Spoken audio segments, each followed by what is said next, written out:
Atlanta home sellers are offering buyer concessions in a large percentage.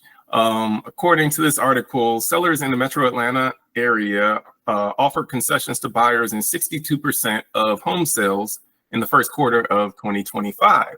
So that's a 5% increase over the same period last year. So, they're saying this might be indicating a tilt or a shift in the real estate market toward buyers. And this is according to the real estate brokerage firm Redfin, which was actually recently acquired by Rocket Companies.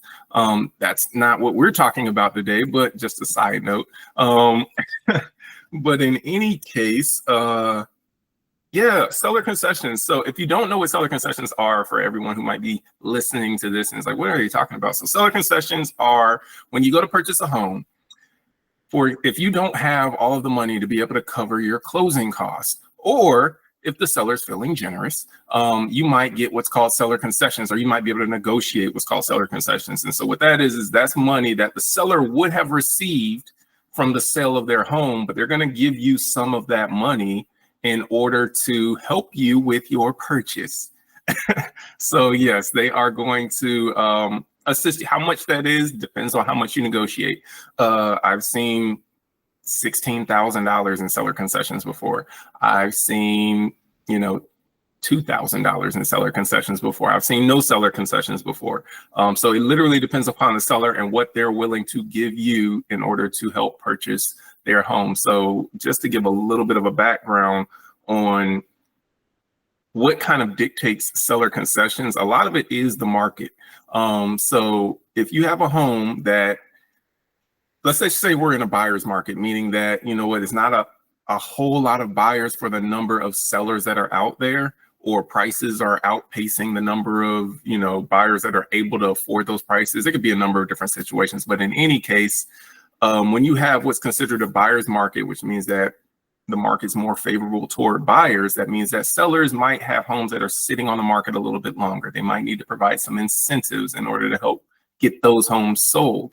And in those instances, that's when you might see a seller that says, hey, okay, I'm going to sell my home. I'm willing to offer $5,000. I'm willing to offer $10,000 to help the buyer purchase my home. That $10,000 can go towards can go toward closing costs. It can go toward buying down the buyer's interest rate, so you get a lower interest rate. It can go toward, those are the main two things it can go toward. If you're getting like a VA loan, believe it or not, it can actually go toward paying off debt for the buyer. That's something that's particular to the VA loan, but in most cases, it's just going toward closing cost or buying down the interest rate. So it could also go to a price reduction as well. The seller could just reduce the price by $10,000 or however much they're willing to concede in that negotiation. So with that, apparently Atlanta is at the top of the list across the country, according to reports or research rather, in terms of sellers that are willing to pay seller concessions to help get their homes sold. Atlanta's a hot market, which has actually been something that was interesting to me to see that it was at the top of the list, because Atlanta has a very hot real estate market right now. There's a lot of building going on in Atlanta. There is a lot of people moving to Atlanta. So I would think that the buyers are outpacing the supply that we have, but that doesn't seem to be the case. At least not according to this article. Yeah, probably because of the interest rates, no? I would say current interest rates would definitely play a factor. I would also say home prices might play a factor. There was another, was it an article? I read so much throughout the day now just to try to stay on top of things, because the real estate market tends to move a little quicker than what it used to move. But I would say that there is another article that I read which stated that you're going to need to, home buyers in Atlanta need to make essentially 6 figures in order to purchase a home in Atlanta. Actually, I think you sent me that. You know what? Yeah. Yeah, I think this morning. That. Yeah, this morning. So I But I did would, read the article. okay, good. But yeah, it was I mean, that was something that was interesting to me because it was like, yeah, you know what, prices are going up. People aren't able to afford purchasing homes. I think we're becoming more of a renter nation. And that's just as a whole. I think that we're in one of those points where interest rates are affecting it, but home prices are also affecting it. So you need to be more strategic for sellers that are wanting to move or get rid of their homes. I mean, I would say while, you know, interest rates aren't negotiable, but home prices are. So that's why I feel like interest rates are contributing more so to the, to the whole fact of, the concessions and needing Mhm. so much money to, close and all that. But I I just, that's why I feel like, well, the market is, I don't think the market is, I wouldn't say that it's slowing. I think it's still going at the same pace, but sellers are having to give more concessions and we're seeing more price reductions than ever before, Mhm. because I just believe we're getting to, a market correction, if you will. We're Yes. getting to that place. Um, but as far as what, you know, there was a time in 2020, 2021 where, and it's just so many people seem to be stuck there. But there was a time when a seller would literally be like, well, no, I don't want to have to pay closing costs. And even if it would hurt the buyer, they knew that in order to win, they either needed to have cash, they needed to be able to, do cover the appraisal gaps, or just be like, well, hey, I don't need any closing cost money. So just, and that would help them win. But it's not that market anymore. I guess it's shifting more to a buyer's market. Mhm. So those concessions are popular now. Oh, absolutely. And I will say also with the home prices, um, another thing that's also happened is that the cost to purchase a home has increased. So in addition to the interest rate costs that you mentioned, closing costs have increased because particularly on the mortgage side of things, I'm constantly looking at all the numbers. The Mm, cost of appraisals have increased. I remember where you used to be able to get an appraisal for like $450, $500 for an appraisal. Now I'm seeing a lot of appraisals going for 600, 650. So those costs are increasing. Lord have Closing, mercy. yes. Mm, Title search, those costs have gone up to get your title and title insurance. mm-hmm, Those costs have gone up. You've got closing attorney fees that have gone up. You've mm-hmm. got, I haven't seen, well, actually, it's interesting. I haven't seen as much with lender fees going up, just because there's so much competition there with, if your fees are so much higher than the next lender, then people are quick to jump ship and go to, the next lender down the street that can offer the better rates or the lower prices. Um, Right. but closing costs as a whole have been going up, and with the home prices going up, down payment has been going up because instead of purchasing a $200,000 home, which I miss those days where you could purchase $150,000, $200,000 home in Atlanta. Now instead of purchasing a $200,000 home and having that $7,000 down payment, now you're purchasing that $300,000 home, which is a $10,500 payment for that FHA loan. So that's another $3,500 out of pocket, or a $400,000 home where now you're having to come up another $7,000 out of pocket. So it's one of those things where I think the prices of the homes just continuing to increase and the cost of closing on a home increasing, that it's like buyers just don't have it because we're not really a country that's known for saving money. And so buyers aren't saving the appropriate amount of money that they need to be saving to be able to purchase a home. But they're also wage increase and wages and earnings are not keeping up with inflation. They're not keeping up with the increase in how much everything else is increasing. So because of that, it's like buyers are just falling further and further behind. And Have they ever? Do they ever? oh, wage increases like keeping up with. Wage and inflation, yeah. Oh yeah, no, absolutely not. No, wage doesn't keep up, inflation doesn't keep up. You, Mm-mm. you got to work harder, you got to be smarter, Yeah. you got to know where to put your time to get the most out of your efforts. Um, yeah, I mean, it's been trending this way for a long time. There used to be jobs that you would work and you'd actually get a pension, and then they came out with 401ks, and it's like, no, you pay for your own retirement now. Company's not giving you a pension for the rest of your life, and it's just been slowly trending toward this direction where it's going to be harder and harder to try to accomplish the same thing. And more and Mhm. more people are going to fall behind. Few people are going to be able to make that leap, that athletic leap over the income gap between where you want to be and where you currently are right now. So, Mhm. Yeah, I have a question for you as being a mortgage officer, loan officer, mortgage broker. What is your official title? um, supreme guru of lending specialist. No, my official title is loan officer. I like to keep it simple with Loan just loan officer, officer. but Okay. really, I mean, if you want to put another thing before it, is mortgage loan officer. Um, some people say MLO. loan. You said what? MLO. MLO. Yep. Some people say loan originator.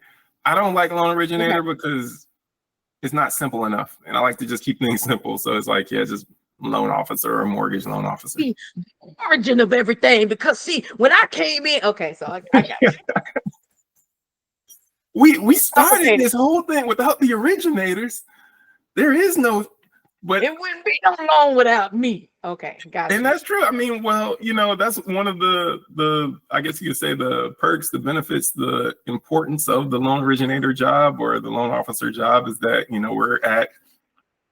we're at the forefront of sales, essentially. Getting making the relationships, talking with home buyers, trying to form relationships with partners that might be able to help us grow in our business and everything, and yeah, bringing in that business. So essentially, we're like, when a company hires a loan officer, it's like you're hoping they bring in a lot of loans, but you're also hiring. It's like hiring advertisements is the way I like to think of it. It's like if you pay Facebook or you pay Google or you pay whoever else a lot of money to advertise on their platform, you're hoping that all those dollars you send out, the majority of them, no one's ever going to click on that ad. They're never going to watch the video. They're not going to buy your product, but you're hoping that enough of them do buy to where it makes it worth it for all of the money that you're putting into those advertisements. It's funny, Yeah. I actually have had several thoughts of loan officers are kind of like those ads that companies invest in, because it does cost a company money when they bring on a loan officer, and then the loan officers go out and try to find the business and bring it into Yeah. the company. Obviously, we get paid a commission off of that, but that's essentially how it works, to where it's like, oh, I feel like we're kind of the ads or the advertisements that companies invest in, and it's our job to go out there and You're bring the in a hands and business, feet. essentially. Yeah, You're the hands and feet of the company. essentially. Yeah. Okay. But yeah, I think so. One of my questions when it comes to concessions, earlier today, I was talking to a really good friend of mine, and he's a broker, a realtor, and he's licensed in 2 states, as well as he's a broker in 2 states, and he's also he's licensed in insurance in 2 different states. So Mm, he and I, we love chatting, and we were talking about, a listing I had just gone under contract on last night. I was telling you about that. hmm And he has a listing that he's been, really working on, and it's coming along pretty slowly because there's like 4 other homes in the same neighborhood. It's a townhome community, and his particular listing is not an end unit, so it's not moving, at all. End units usually go faster because you have more privacy. You have at least one wall that you're not sharing, and then you have a little bit more land, so you can sell it usually for a little bit more. hmm So his is like one of the ones in the middle. It's surrounded on either side by another residence. But he was just telling me, I was like, well, we were just trying to throw around ideas like, well, if will the seller let you, adjust the price a little lower and make theirs attractive? And he was like, no. And I said, okay, well, what about a seller incentive? Like, 5,000, and you can put that in the listing. Seller's going to give 5,000 towards closing costs, Now, Hmm. as when I'm working with my sellers, I advise them to do that because most buyers are going to ask for more than $5,000, especially in this market. They're going to Hmm. want 7,500. They're going to want 10,000. And so saying 5,000 is a way to kind of limit, like, don't ask for more than this because this is what I'm willing to give type of thing. But he Hmm. was like, there was this one agent that reached out to him with a buyer, and they were like, well, we'll buy your listing if your seller agrees to pay all the closing costs.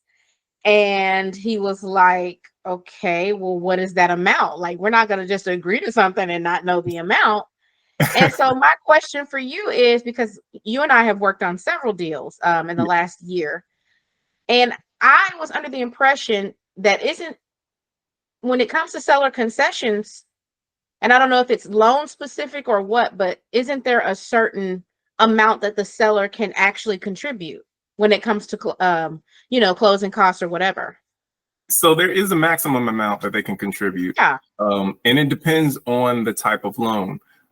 So, for example, if you're doing like a conventional loan, depending upon how much the down payment is, it might be 3% that the seller can contribute. It might be 6% that the seller could contribute, but it depends on how much the buyer is bringing in a down payment. If it is an FHA loan, then 6% is the max. 6% of the purchase price is the max that a seller can contribute. If Right. you're talking about a VA loan, there's not a limit to how much the seller can contribute. They can cover 100% of all the closing costs. So, I mean, there's no down Man, payment, so they can cover everything under a VA loan. So you don't have wow. that limit there with the VA loan. So it depends on the loan program in terms of what those caps are for seller contributions. That's good. That's good. The current deal that I'm working on, we received an offer last week, and they offered at the time we were at at the price that we were at that point, they offered 10K less, and then they asked for like 6,000 or something in closing costs. And Mhm. so the seller was like, well, with you offering so much less than what the asking price is, we can do half of what you're asking for in closing costs. Otherwise, any amount extra that you need, you're going to have to finance that yourself. So you need to basically come up $3,000 um on your offer price, and then I'll just give that back to you in closing costs, in addition to another 3 grand that I will just give you, just on GP. I'm gonna just give you that. So you're still getting your 6,000. It's just that a certain portion of it you're going to finance, and the other portion of it I'm going to give you out of my proceeds. Mhm. So I guess I kind of want you maybe to describe how that works and what that looks like when a buyer has to kind of finance their own closing costs. Because one of the deals that you and I actually closed in February, Mhm. at first, now the seller did give quite a bit to this particular buyer, but they still needed more because of their DTI and all of that. So Mhm. they ended up financing, like, I don't know, I think it was like 9 grand or so in their closing cost. They just added it on to their offer price, and then of course the seller gave it back. But we also had to make sure that they could cover that amount, which it was Yeah, still within the amount that they were approved for. But we also had to make sure that like they could qualify and yeah, um, and that the home would the home actually would appraise appraise. for Yeah. 9K over, So I guess, and I know one of the first things, one of our first podcast episodes, you kind of explained, like, for every extra 1,000 or whatever in the loan amount, the buyer will have to pay this much more every month. Mhm. So maybe you can. Yes. So how much they're gonna have, how much the actual seller concessions are, or how much the closing costs are, is gonna vary widely depending. Now, I won't say widely. It can be widely, but typically it's gonna vary a little bit depending upon the type of loan that the home buyer is getting. So Mhm. yes, for them to say, oh, we'll buy your home if you pay all the closing costs, it's like, well, that could be a lot or it could be a little, and it depends on, interest rates. I mean, does that include discount points?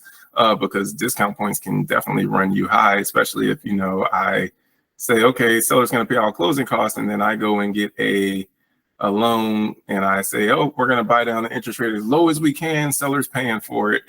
That could be another Mm. 15,000, 20. My goodness. Oh, yes, I absolutely. got that kind of money in this current economy.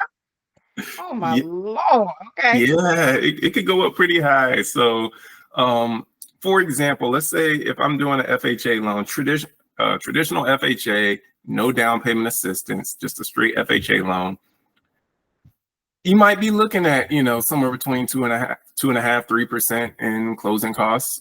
It might be 3.5, depending upon the lender, because some lenders charge, an origination fee that might be higher. The closing attorney that you use might have higher fees. A lot of different variables, how much taxes and insurance are and everything. So you could say somewhere in that range, 2.5 to 3.5%.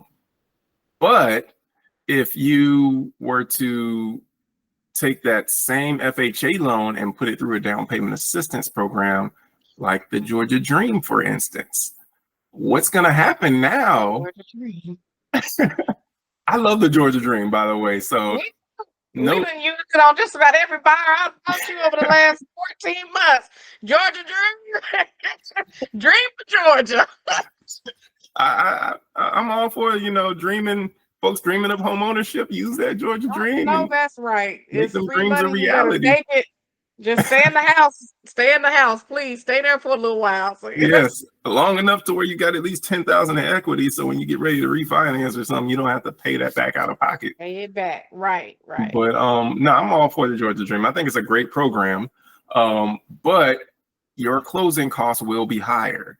And the reason is because with Georgia Dream, the loan amount, well, not loan amount, let me backtrack. So with Georgia Dream,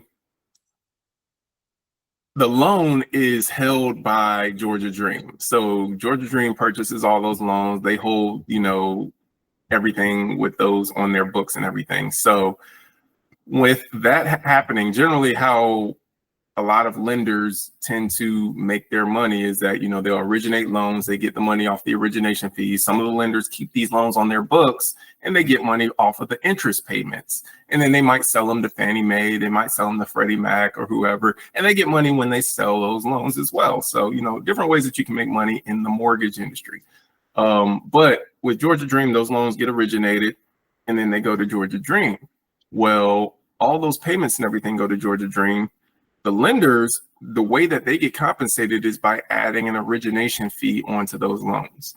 And so Georgia Dream will allow lenders to charge up to a 2% origination fee, which a lot of lenders will max out that 2%. Yeah. Exactly, because there's a lot of cost involved in originating a loan. I mean, you've got loan officers that want to get paid and eat. You've got processors, you've got underwriters, you've got corporate that wants to get paid, or the branches that need to get paid because it costs money to keep the lights on in the building. It costs money to pay for all of the other things that you pay for as part of running a mortgage company. And so a lot of lenders will max out that 2%. But that 2% gets added to your closing cost. And so whereas you're getting down payment assistance to help with, the down payment portion of your loan, if you want, assistance with the closing costs, let's say if your closing costs were going to be $10,000 and you're buying a $300,000 home, well, 2% of 300,000 is $6,000. So now, whereas you had $10,000 down payment or $10,000 in closing costs, now you might have closer to $16,000 in closing costs, because you've got that you've got that additional 2% that you have to cover for the Georgia Dream loan. And that's not the case with all down payment assistance programs. Again, I think Georgia Dream is one of the better ones because with Georgia Dream, you're also getting a great interest rate. Most of the time, I will say you're getting a very competitive interest rate. A lot of times I've seen it be much lower than what the market is. You're getting down payment assistance, which does not have to be repaid until you sell the home, move out, or you refinance the home. So, as long as you're living in that home as your primary Your residence. education, you You getting said home what? buyer education. They Yeah, force you to do that, they they like do. the home buyer Yeah. education class, They so get they get that that helps people. they get you that, yeah, that helps you to be able to stay in that home as well and teach you a little bit. So Mhm. yeah, there's benefits, but the drawback is you're going to have higher closing costs. And so I tell everybody who's going Georgia Dream, do your best to get seller concessions to help offset that 2% that you're going to Mhm. be charged by the lender when you're doing the Georgia Dream. Now, if you choose to go to another program, um, let's say if you go through Chinoa, which is a program where you could have, the same closing cost, but your interest rate might be higher. You may be paying a lot more in discount points for your interest rate. Whereas with Georgia Dream, you're not going to pay any discount points. So you may be paying discount points if you were to go with a different program.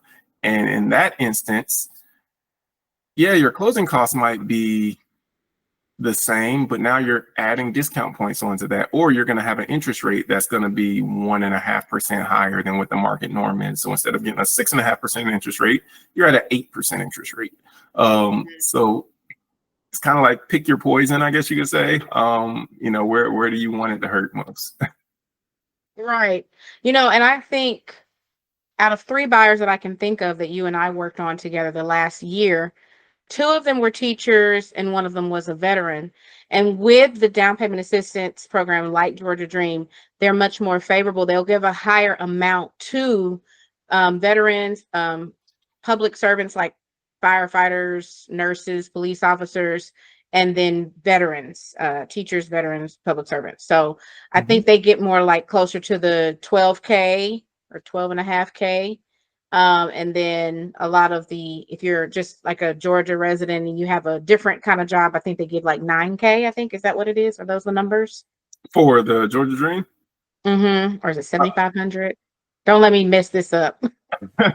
No, and it changes. So I mean, but Okay. yeah, no, like they do. It's 10,000 for like the standard, but then it's Okay. like 12,500 if you fall under that firefighter, teacher, first responder, police officer, firefighter, or if you're in the healthcare industry, you're a nurse, or you're a technician, someone that works in the healthcare industry. You can also qualify for that 12,500. Or if you're active duty military or military veteran, Yes. surviving spouse, you could also qualify. Okay, I didn't know about the surviving spouse.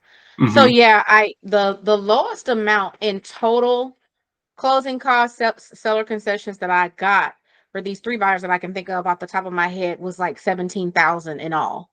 One of them, we were all the way up to like 19, 20K after the seller gave what they were going to give, plus using Georgia Dream. So that was something that I prided myself on because I was like, out of all the things that that they have to pay, this really helped remove that barrier to home ownership, which a lot of people have, which is just coming up with this money. So I was really happy and proud about that.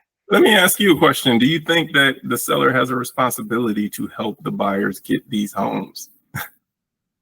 Ah, I hope that none of my sellers see this, but I Not to put you in a tough spot, so you can take a drink you're if you not don't putting want. me in a tough spot at all because I don't hold nothing in. But I'm very outspoken. I I think just like with the settlement, the NAR settlement last year, how the Mhm, sellers were wanting to pull out of that responsibility for, paying the buyer's agent when this is how it's always been done. mhm, But one of the things about that, and this is going to be my same answer to the question that you just posed to me, when in a home sale, the seller is the only one that stands to walk away that's actually making the money. The buyer's agent is spending their time and money carting them around to all these different houses for them to finally make up their mind. We've been working with them for 3, 4 months sometimes. Pre-approval has had to be redone sometimes because they just can't find what they want. Hmm. So out of all the parties in this transaction, the seller is the one that's coming away with the majority, with the most. And sometimes with any, they're the only ones that really have anything to contribute. So that is why the onus was always on the seller to pay the buyer's agent, to pay any concessions, because they're the ones that's actually making the money. Hmm. So after the buyer pays for, and like you said, with the rising costs now, but we're talking about moving costs. We're talking about inspection costs, appraisal, closing costs, down payment, just depending on what type of loan they have. All the time and money and gas that they've spent, travel costs if they're an out-of-state buyer, all of these things at this point, you can give a little bit. You're walking away that equity. Everybody would love to enjoy 100% of the equity that they have, but unless you're a FISBO, aka sale by owner, we call them FISBO, you're going to have to give something at some point if you want to sell your home, especially in this market. You're going to Hmm. have to pay someone something. There's been a time I was talking with one of my agent friends about how I've heard, and I don't know how legal this is or not, so if it's not, then maybe you can just edit it out. But at certain points, like you have agents like me who I have a certain bottom floor that I want to work for, that I will work for. And sometimes the seller is offering maybe 1 or 2% less than that. So from the very beginning in my buyer consultation, I let them know, look, this is my bottom floor. Sometimes the seller may offer this, but I will ask you to cover this amount to so that you can cover the gap. And Hmm. so in certain instances, I have heard of, well, I guess let's add that to the loan and finance it as well. If even the agent's compensation.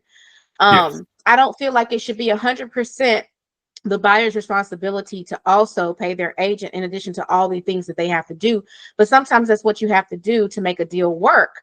And so I Hmm. kind of want to ask you, how legal is that? And according to my colleague, they were like, you have to word it a certain way, like you can't say that. But can you kind of tell me how that works? And like I said, if it's illegal, then Oh yeah, hey, yeah. go ahead. No. So I don't think it's honestly, I think that's what the whole NAR settlement thing, that what came out of it essentially was okay, now up front for agents, you have to have this buyer brokerage agreement in place that spells out how you are going to be compensated. So if you have a floor and it's like, look, this is my floor at X amount. If the seller is going to pay me this, then you don't have to pay me anything. But if the seller is not going to pay me this, I'm either not going to work this transaction or you're going to have to compensate me the difference, because your time is valuable as well. So yeah, no, I don't think I think that was the big thing that came out of, I don't think there's any legalities or any issues with that, just because that was the big thing that came out of it with the Mhm. NAR lawsuit. Be that as it may, I think it was a complete waste of money and time. Time, money, And legal resources. I said they could have been yeah, fighting another O.J. Simpson trial, trying to get somebody off, and here they go. You and all know, and all these all the sellers that signed on to it who thought that they were going to be getting money back out of this thing, and it's like, you do realize all this money is going to the lawyers, it's going to the attorneys, it's not going to you as a homeowner who signed your name to further this NAR settlement. And I've even heard that some of those sellers who did sign on to that ended up, were like, okay, this is not what we thought it was going to be. They were told one thing and then it turned out to be another thing. And it's like, yeah, lawyers saw an opportunity to grab tens, hundreds of millions of dollars. And they said, you know what, we'll take it and, we'll get rich off of this. And made a whole bunch of something out of nothing, honey. oh, absolutely. Mm, Absolutely. And they so, I mean, baited and switched, y'all. I'm sorry to tell you, but and the and thing I is, actually had some sellers come up to me and be like, "Well, now that the settlement is, people don't read, they don't pay attention to the news. mhm. Now that the settlement is done and we don't have to pay the buyer's agent, we're going to offer you 2% and we want you to sell our house for 2%." I said, well, that's not even enough to split. And then she had a friend that was an agent in another state that just wanted a referral. I was like, well, who what you fixing to do? And they were like, yeah, I want 25% of whatever you get. So that's not enough for me to share with anybody. So now you have given me the impossible And task then you got your broker that of you got to pay after that. exactly. So you have given me the basically near impossible task of trying to sell your home for little to nothing, and then actually trying to convince a buyer's agent that they need to work for free as well. I Hmm. said, that is not what the settlement was about. It was not that you never had to pay. And in Georgia, especially on the real estate contracts, they have always stated what both the buyer's agent and the seller's agent is going to get paid. In Hmm. other states, maybe it wasn't that way, but since it was a nationwide settlement, it just, happened to, you know, trickle down to us. And so, yeah, there were a lot of forms and a lot of things that changed on our part as well. But it's And a lot of sellers it's funny, a lot of sellers who signed on to that mhm. were beneficiaries of seller concessions and seller contributions, My goodness, because yes, of when course. they bought their homes, the seller that sold them the home they bought paid for their agent.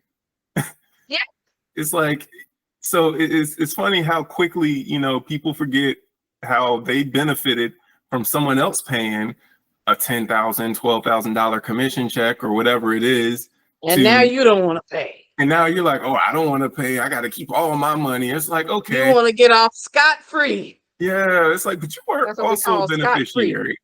Yeah, it's like, someone gave you a hand up, and then you got people coming up behind you and you kicking them back You're gonna down. just Like, you're not getting up here. I'm the last one.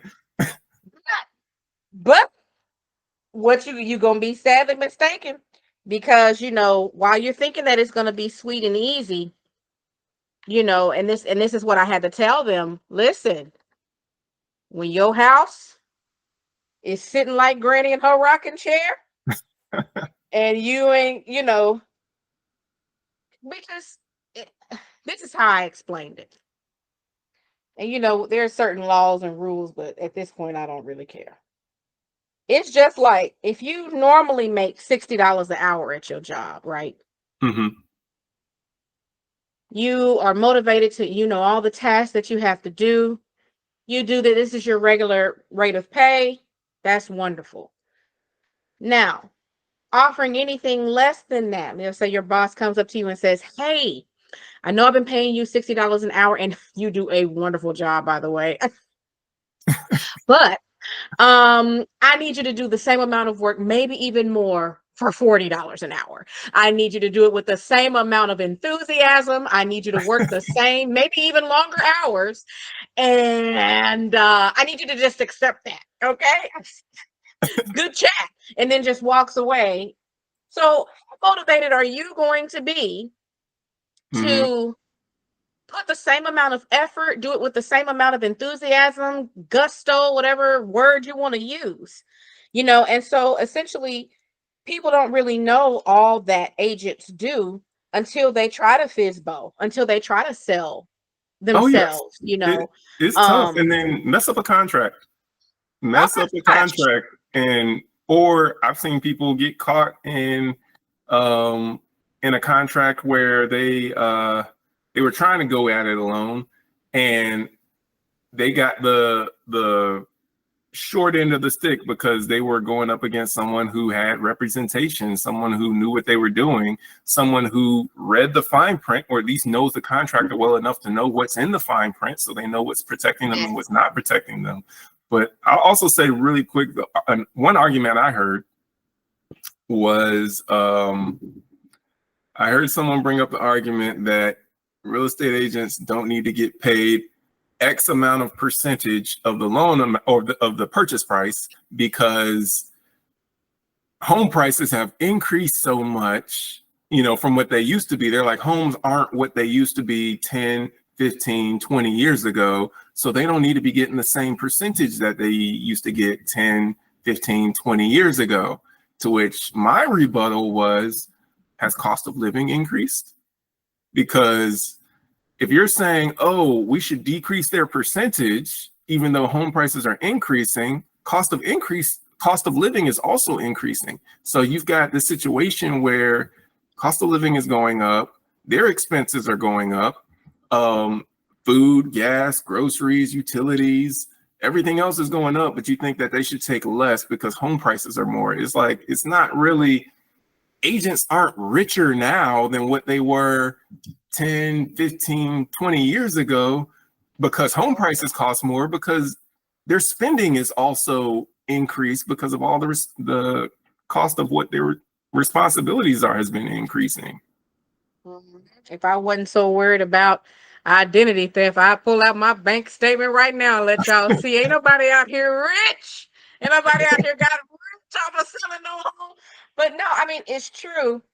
And that was actually one of the main tenets of uh the defense of the entire settlement. Like, the reason why home prices have gone up is because when you add an agent in, they need their money. And without agents, if we're able to just do everything without agents, not only can the seller walk away with more, but we can offer the home at a lower price. That is a lie.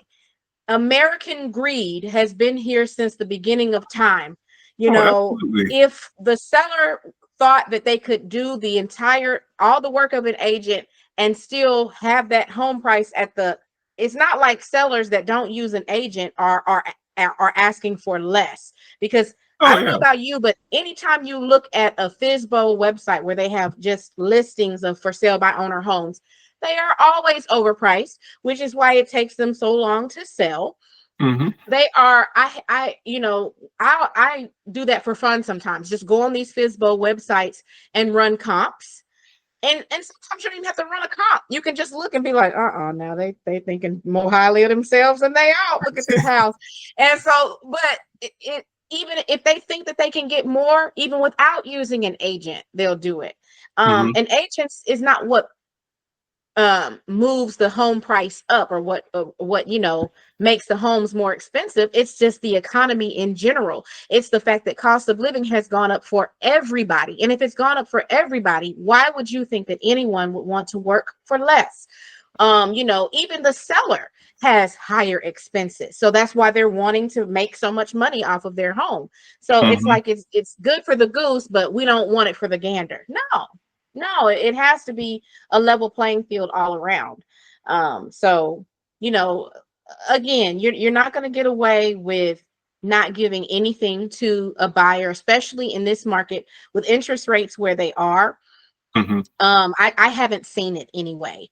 Even, I have had some sellers, they've only been in the house 3-4 years. They have very little to no equity, and so even these sellers are having to come up off of at least 3 to 5,000, and they don't have but maybe 30,000 total in equity, and over half of that is going to go to the agents. Mm-hmm. And then when we try to offer less, like, maybe 2% or whatever, they was not knocking down the door. Their clients love the house. And we're not supposed to do that. We're not supposed to call, find out how much a certain home is paying, Mm-hmm. and if it's not favorable to us, be like, oh well, I'm not gonna work in this deal. You're not supposed to do that. Or, oh, I'm just not gonna show my client this. But I can't tell you how many agents are still doing that. Well, and I'm it's a almost like you living have witness. to, because you don't know until you, for example, like with your buyer brokerage agreement, whereas before you used to be able to check it in the MLS because you could go into Yes. the MLS and you could see, okay, they're paying this, da, da, da, but now you don't know.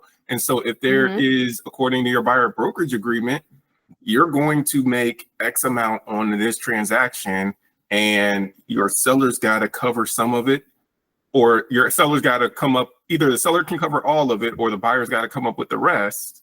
And if the buyer is like, okay, I'm not going to come up with the rest, then all of that stated beforehand, okay, well, as long as the seller's paying X amount, then I can do the transaction for you. But the seller's not paying that amount, I'm not going to show you the home. So it's one of those things where it's like you have to go to the seller in advance and say, hey, or to the listing agent, and you're saying, hey, is your seller paying buyer's agent commission? If so, how much? because you need to know up front, am I going to be able to work this deal according to the buyer brokerage agreement that we've set forth in place? And if not, it's like you don't want to get all the way down the road just to find out, oh, y'all aren't paying commission, which you used to just be able to find out immediately. But now it's like, okay, I think that, yeah, it's one of those things where I don't know what they were trying to solve, but I feel like it caused more issues, because now it's like, okay, well, I got to go to you in advance now and say, hey, are you paying commission? Yeah, we're going to pay X amount. Oh, well, that's not going to cover what I need. And my buyer don't have the money to pay me the rest of it. So I can't afford to help my buyer actually get this house. I can't afford to actually sell this house. And that's crazy. I would have never thought that we would meet those times. But one lady was like, literally, my clients are first time home buyers. They don't have any extra to put towards my commission. And so, I only work for 3%, and she has every right. She has every right to set her price. She said, and they have been very adamant that if a home that they're interested in is not paying 3%, that we have to pass on it. I was like, wow. But see, now, and I think that that's one thing that sellers is not really understanding, is that now, like you said, the buyer and their agent are coming together beforehand. They're making this agreement about how much they are going to be paid beforehand. So, it's nothing personal, but what the sellers, I think, have to understand is that the norm and majority rules. If you want to sell fast, and this is kind of against the law in Georgia, like we can't actually tell the seller, well, if you want to sell fast, then you need to offer the $60 per hour versus the $40 per hour, according to my analogy. Because this is $60 is the norm. This is what we have always gotten. This is what we expect to cover our expenses and our cost of living.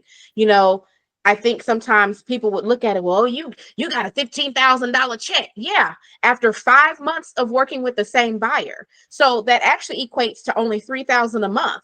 And you were getting paid, you may make $3,000 a month, but you have a regular job, and you can always count on that money coming in. I had to wait. I had to max out my credit cards. I had to, so being a realtor is not at all glamorous. And these a seller concession to me is not, we're not even talking about compensation. To me, that's not a type of seller concession. That's just a norm, but this is on top of that. So if the seller has issues with how I'm from Texas, and we call it coming up off that bread. If you got an issue coming up off that bread, then you might not be ready to sell, or you might want a FSBO. Now you do have these brokerages that, we'll sell your house for 1% or 1.5%. Baby, go on, because the level of service you get is going to be $20 hour service as well. Down there at the Piggly Wiggly, it's like Piggly Wiggly versus Publix. You can pick your poison, you choose. I don't care. Do whatever you need to do, honey. All right. Yeah, I mean, it's true. And I will say, in addition to my statement earlier where I said I think America is becoming more of a renter nation. Now, I don't think it's going to happen anytime soon. I think it's going to be it's going to be a long, drawn out process. But I think more and more it's becoming more and more out of reach for people. Because I mean, just economics, 102, if you will, like 101, I always say is supply and demand, but it's like economics 102. It's like, okay, if you got prices here and prices are continuing to rise, and you've got wages and income here, and they're not keeping up with how quickly prices are rising, prices are going to continue to outpace. Eventually you get to the point where more and more people are going to fall off, and more people aren't going to be able to own those homes unless something changes and we start building more affordable housing in America, which is a society that, as you mentioned, has a lot of greed. It's about the dollar at the end of the day. No one is doing stuff out of the kindness of their heart. Everybody want to make money on what they're doing. So in that society that's very much driven by the bottom line and the dollar, everybody's like, charge more. How can we make more money? We want to get more.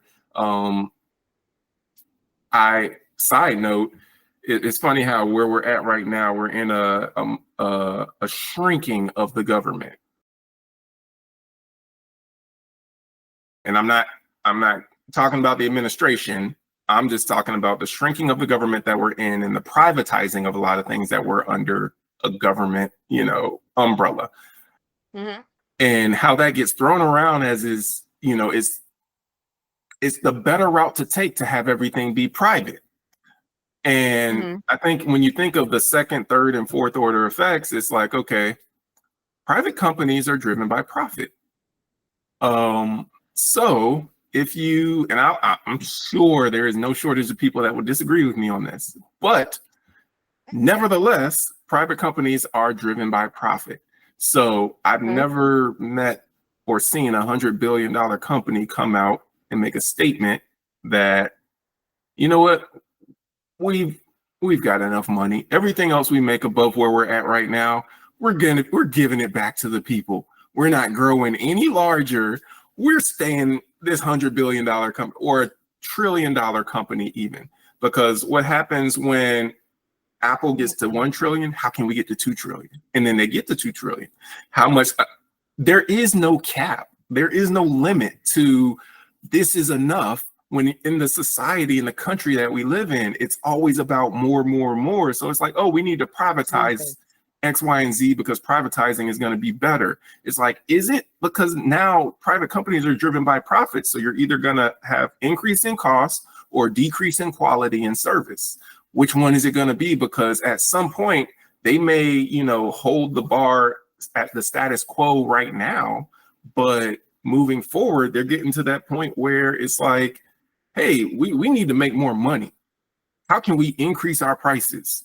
Inflation, that'll be what we use because our costs are going up. We need to increase our prices. Or how can we decrease the quality or the amount that we have to spend on our service or our product? We'll use cheaper materials, or we'll use cheaper labor, or you find those ways to cut the corners because you want more money. And at the end of the day, it all comes down to this thing of we want to have more money in our pockets, and how can we get more of it? And so that being said, it was just an interesting thing with everyone's like, oh, privatizing, smaller government. It's like, okay, I'm not saying that government didn't have a lot of waste, fraud, and abuse, because I was in the military. There's a lot of waste, fraud, and abuse that goes on in the government. No doubt about that at all. But let's not act like there's not a lot of greed and, other negative things that come along with the private side as well. Everything has its pros and its cons. But I mentioned that to make a weird segue to I do think that we are going to get to the point where companies are going to try and find ways to connect, do more of a direct to consumer model, and eliminate whether it be agents, loan officers, or both out of the equation in an effort to make more money, in an effort to cut their costs, which will increase their profits. You see some of the large companies that are out there right now, which have all of their in-house everything, in-house everything. And so it's like, okay, we do our own real estate brokerage, our own whatever, but then they're now investing in a lot of AI. I've talked with people, and I'm gonna wrap this up quick because I know we're over the hour, but I talk with a lot of people who have this, they've actually purchased a home, they fill out application online, done everything that they wanted to do, but they never had an interaction with an actual person. Everything was done via online technology, AI, whatever. And I think that's where we're moving. I mean, I can't stand not being able to talk to a real human in Yeah. anything that I'm doing. I just, to a certain representative. Every time I get on an automated system, Zero. You mean to someone real. we're sorry. Please press a number that actually works. That is not a real number. And in addition to That that, was it's not like, an option. when I do talk to someone and it's like, oh, you're not even remotely close to this country. You're way in some other time zone. And it's like, oh, this is frustrating because I can't even talk to you about this issue. You don't even, and you have this much authority to actually be able to do anything other than offer me $100 gift certificate. I don't want your $100 gift certificate. I want my problem fixed, my issue, solved or whatever. So Actually, that's you. To speak for yourself, I want both. I yeah. want both, honey. But yeah, I mean, I totally agree with you. It's so funny because a lot of people, they have tried to eliminate the whole realtor um role, but you don't know what you don't know, Hmm. and there are certain things that you pay for and they're worth their weight in gold. And I think a lot of people have never tried to do it alone, or maybe they do. And these people also probably have specialized knowledge. Maybe they've had more experience. And these same really experienced investors are the ones going around saying, you don't need a realtor to do this, but you've done it over and over again. The Hmm. majority of consumers have live jobs that have nothing at all to do with the real estate industry. They don't have time to sit there and even understand the contracts. I know Oh there's yeah. a lot of different these subject to companies where they'll purchase the home subject to the mortgage, meaning they'll take over the payments, but it's still going to be in the seller's name. And they use their own contracts. They don't use the state contracts. And that's because they have these loopholes in there. Like if anything goes wrong, if your HOA finds out that we're renting the house and we're not supposed to be, if your mortgage company calls the loan due because we now have the deed, Hmm. we're basically just going to back away and tell you good luck. That's what these contracts say.